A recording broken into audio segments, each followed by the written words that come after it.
E nessa aula nós vamos falar sobre os ciclos de vida de um componente aqui dentro do React. Os momentos, né, que esse componente ele pode assumir. O primeiro seria a inicialização. Inicialização seria, né, quando ele está preparando tudo, as props, o estado, tá setando cada coisinha antes mesmo dele ser montado. Aí sim viria a questão da montagem do componente, certo? Aí as atualizações que ele pode sofrer em todo o seu ciclo de vida e no final da sua vida a desmontagem, quando ele vai deixar de existir, quando aquele componente ele vai literalmente perder a sua vida, né? Vai ser desmontado totalmente. A gente pode ter um momento aqui, né, que a gente pode executar algumas coisas antes mesmo dele ser desmontado. Cada um desses momentos aqui, né, principalmente esses três, a gente consegue executar algumas coisas. Antes dele montar, quando ele está em processo de montagem, a gente consegue executar uma função que faça alguma coisa, alguma requisição, alguma coisa assim. Quando ele sofreu uma alteração, a gente pode observar algum estado e tomar alguma ação em cima disso. E quando ele for ser desmontado, a gente também pode executar alguma função que faça alguma coisa. E a gente vai ter alguns exemplos mais práticos aqui agora, né? Algo bem simples, só para a gente ter uma ideia de como que funciona, mas já dá para ter uma certa noção. Bom, eu vou começar criando aqui um novo carinha aqui, um novo componente, eu vou chamar de timer.js, certo? Deixa eu copiar toda essa estrutura aqui, vou trocar o nome de app para timer, lembrando que tem que trocar aqui e no export aqui. E aí eu vou fazer o quê? Vou criar um estado chamado timer, que ele vai começar zerado, né? Vai começar com uma string vazia aqui. Esse cara aqui ele só vai retornar um H1, só um H1, mostrando aqui hora, que vai ser o quê? This.state.timer, beleza? Só vai retornar isso. Vamos colocar aqui qualquer valor, 0,1 aqui por enquanto. E aqui no app a gente vai mostrar ele. Mas a gente vai mostrar baseado em uma condição. Então, se o estado showTimer for verdadeiro, que ele vai começar sendo verdadeiro, a gente mostra o timer, se não, não. Então aqui, se o this.state.showTimer for true, então 2is comercial, né, que a gente está assumindo que essa condição é verdadeira, então se ela for verdadeira, faça o que vier aqui depois do is comercial, que é o que? Apresentar o timer na tela. Se esse cara for falso, esse aqui não vai aparecer. Se ele for true, esse aqui vai aparecer. Então, só para a gente ter uma noção aqui, deixa eu abrir aqui, beleza, está aparecendo. Mas se eu setar como false esse estado, esse cara já deixa de existir aqui dentro, beleza? Ele por padrão começa como true e a gente vai ter um botão, né, uma opção de remover esse cara da tela. Então eu vou ter um botão aqui que eu vou remover timer e quando eu clicar, ou seja, onClick, na função de onClick aqui do botão, né, no evento de onClick, eu quero fazer o quê? This.setState, quero setar o meu showTimer para false. Beleza? Então vamos ver se isso aqui está funcionando. Por enquanto ele está true, então ele está aparecendo. Quando eu clicar no botão, eu quero mudar o estado para false. Cliquei, sumiu o meu timer. Beleza, é isso mesmo que eu quero. Agora que vem a parada dos ciclos de vida, né?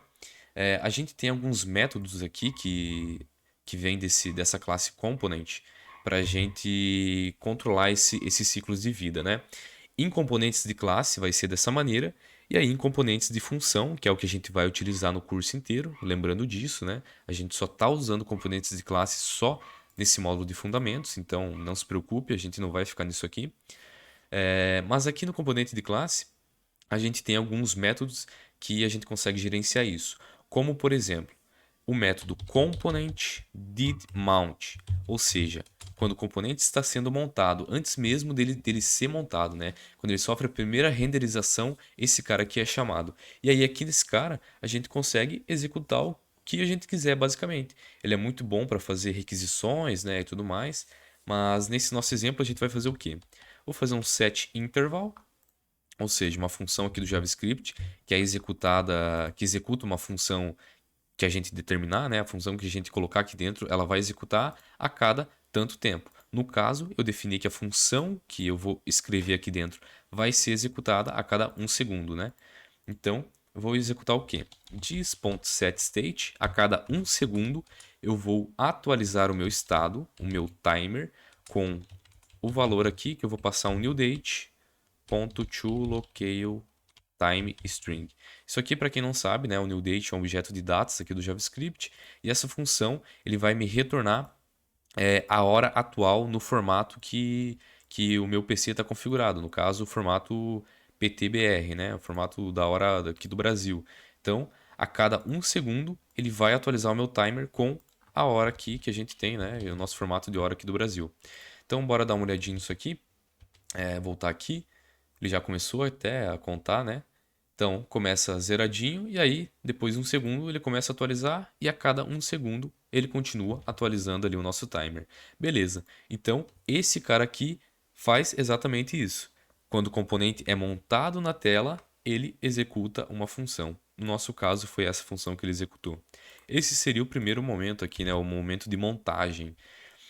Aí nós temos um momento de atualização, que seria executado por esse método, component did update.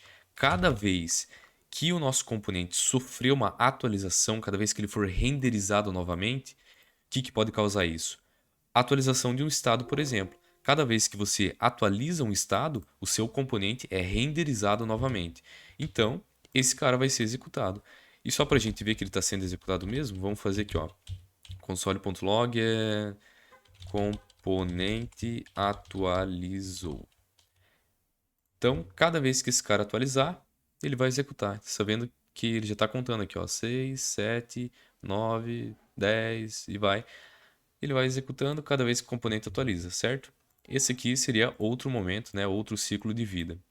E nós temos também outro carinha que pode ser interessante, dependendo do caso, que seria o componente, o método para desmontagem do componente, component will unmount, que ele vai ser executado quando o nosso componente for ser desmontado. Então, componente desmontou. Em que momento que a gente vai conseguir ver esse cara aqui, né? Então, beleza, vamos zerar aqui. Por exemplo, quando ele for deixar de aparecer na minha tela, ele está sendo desmontado. Então, a ideia é que quando eu clique no remover timer, apareça lá o nosso console.log escrito, né, componente desmontou, que é isso que a gente escreveu aqui. Então, eu vou remover ele e está aqui componente desmontou, certo? É basicamente isso, é essa a ideia, né? Só para a gente saber em componentes de função a gente vai fazer de outra maneira, um jeito talvez até mais simples, né? Mas a lógica por trás é a mesma. A gente sempre vai ter esses mesmos ciclos de vida. Inicialização, montagem, atualização e desmontagem do componente. Então, é basicamente isso, só para você ter uma noção de como que funciona o React, né? Então, bora lá para a próxima aula que tem mais conteúdo vindo aí.